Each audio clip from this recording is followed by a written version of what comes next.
Hey everybody, I'm meteorologist Gavin Sandel. There are many types of weather that you hear that only relate to a certain time of year.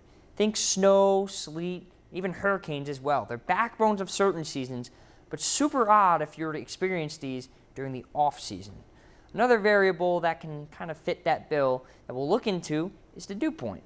It does exist all year, but you hardly hear about it in the winter. So what is the dew point, and why is it only so important during the warm summer months? Let's get into what the definition of the dew point is, and it's defined as the temperature at which air is cooled for saturation to occur. And a higher dew point temperature means more water is in the air. And what you can connect from this is dew point and the regular ambient air temperature are pretty well connected. And it's very interesting to note that the higher that you have a temperature, the air temperature, the more moisture that could fit in the air. And what I'm saying right now, you can kind of think of another variable, and that's relative humidity. And that's also a decent measure of moisture, but it doesn't quite do the job that dew point does. Look at this graphic right here, and this is a comparison between dew point and humidity. You have two glasses right here. You have a 12-ounce glass and a 4-ounce glass. Then they're telling different stories about what's in the glass. Dew point is saying how much water is in each of these two glasses.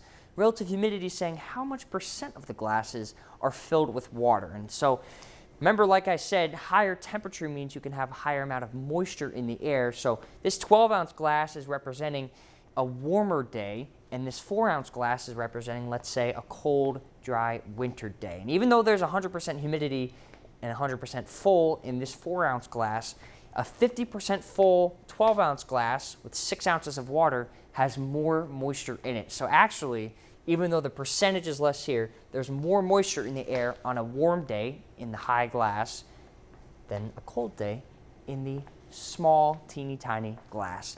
And so this is what dew point gets over humidity. You get to have a temperature, and it's a pretty good measure of human comfort. And this is why we developed this graph right here. It's a dew point scale, and it tells you a pretty good story of where your comfort is based on certain points of the dew point. So 50 to 60 is typically an ideal comfort range. During the winter months, which is why this is not very usable during the winter, anything below 50 is a pretty dry atmosphere. That's why your lips are typically chapped. That's why your skin usually gets dry during the winter and not really during the summer. Once you get above 60 degrees, then it starts to get pretty muggy, pretty humid. 60 to 65, it still feels a little bit comfortable, but once you get above 70 degrees, that's when you're really starting to sweat. That's when it's that air you can wear I always mention on air. Anything above 75, well, that's quite uncomfortable.